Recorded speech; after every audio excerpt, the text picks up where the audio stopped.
Did you know that Alabama has its very own JonBenet Ramsey story? Oh, hey, y'all. I have a horrific story for you today. And here's the thing, I'm not going to mince up words. I don't do that, and let me tell you why. I take a page out of Emmett Till's mother's book, as in, let the world see.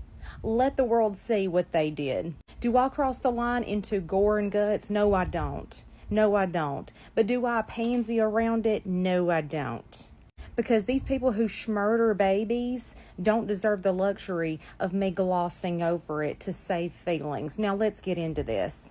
What do I mean when I say that Alabama has its very own JonBenet Ramsey story? What I mean is that JonBenet Ramsey was 6 years old when she was murdered. She was murdered in 1996, but all the way over in Boulder, Colorado. There's a tiny bit of similarity here.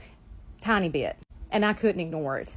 This little girl's name is Chelisa Hunt. She was 6 years old in 1997 when she was murdered inside of her home alongside of her sister, Chelisa, her mom, Dedra, and what was soon to be her stepdad, Randy.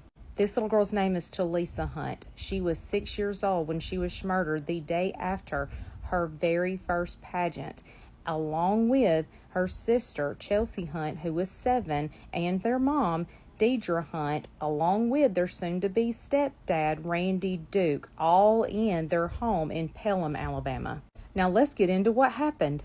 So Friday night, March 21st, 1997, Chelisa has her first pageant. Everything goes great. They go home. They lived in this home over in Pelham.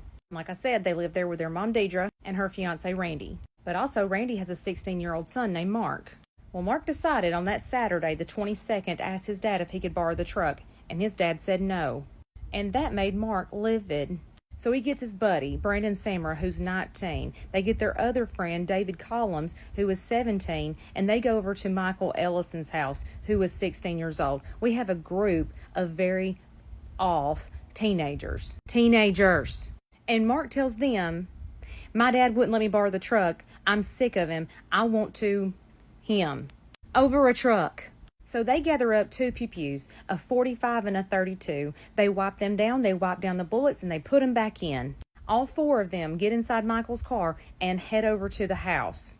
When Michael asks Mark, what are you going to do about Dedra and the 2 children?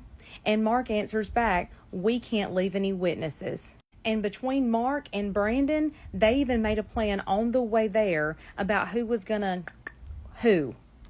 Mark himself was going to his own dad, while Brandon took care of Dedra. And I don't mean take care, I mean take care. When they go into the house, Randy, Dedra, and the 2 girls were right there on the main floor. Mark has the 45, and he pews his dad once. He pews twice, and he misses. He tells his dad, I'll see you in hell, pews the 3rd time, and his dad expires. In the meantime, Brandon has the 32, and he goes after Dedra. He pews her in the mouth. She doesn't expire. She gets both girls, and she goes upstairs. He pews her again. She gets Chelisa and takes her in the bathroom and locks the door. Meanwhile, Chelsea goes into a bedroom and is hiding under a bed. Brandon's trying to kick the door in, and he can't do it. So Mark comes upstairs, and he punches a hole in the bathroom door, reaches in and unlocks it. This is about to get real bad real fast. If you can't handle it, this is your heads up.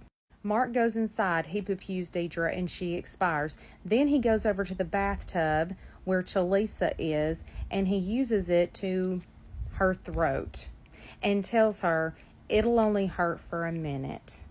Then Mark goes to the bedroom and finds Chelsea hiding underneath the bed. He drags her out. He struggles with her. She winds up with 15 stab wounds on her left hand and 3 on the right. Then Brandon comes in. He holds her down while Mark did the same thing he did to Chelisa and her throat. They go downstairs. Mark takes his dad's wallet. They wash their hands. They get the knife and throw it in a storm drain. They hide the pews and they leave. And all 4 boys, get this, go to the movies so they can have the ticket stubs to have an alibi. What does that remind me of? The Menendez brothers, right? That's what it reminded me of. It didn't work for them either. But these are teenagers and they're stupid.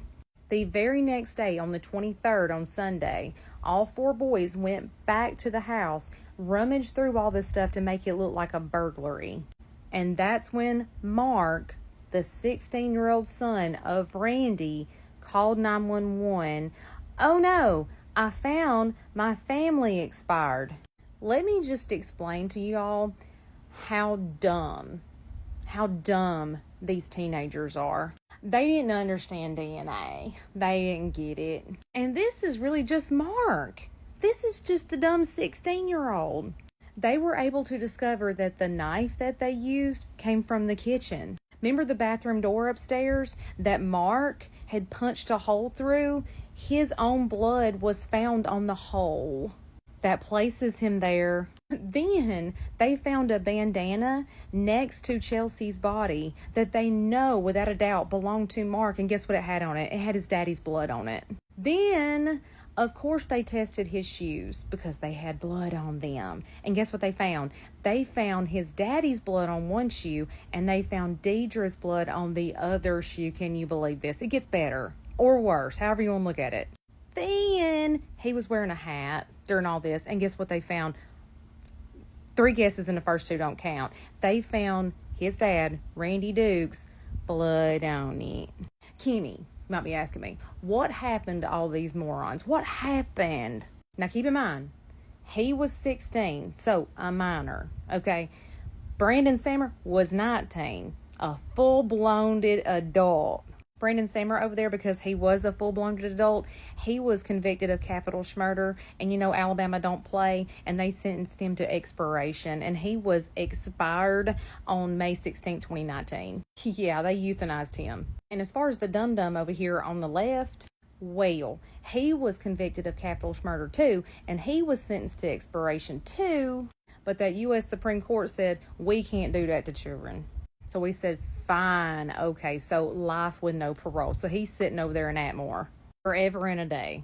I do not have a picture of Michael Ellison and David Collins, but they were convicted of aiding and abetting. They were sentenced to 16 years, and they got out of prison in 2013. As for the house in Pelham, it is not for sale. It is definitely haunted. It's got 2 bathrooms. It looks lovely. Only one of them has a bathtub. I'm assuming it was this one. You won't catch me in there. But it's got 3 bedrooms. I have no clue which one it was. Whatever. As I said before, Brandon Sammer was executed. Who gives a crap where he's buried or scattered? Randy Duke is buried at Chestnut Creek Cemetery in Chilton County. Chelisa and Chelsea Hunt are buried right next to their mommy, Dedra, over in Martin Memorial Cemetery in Chilton County too. As they should be. And y'all, I really do wish there was a takeaway from this, but I sure can't find one.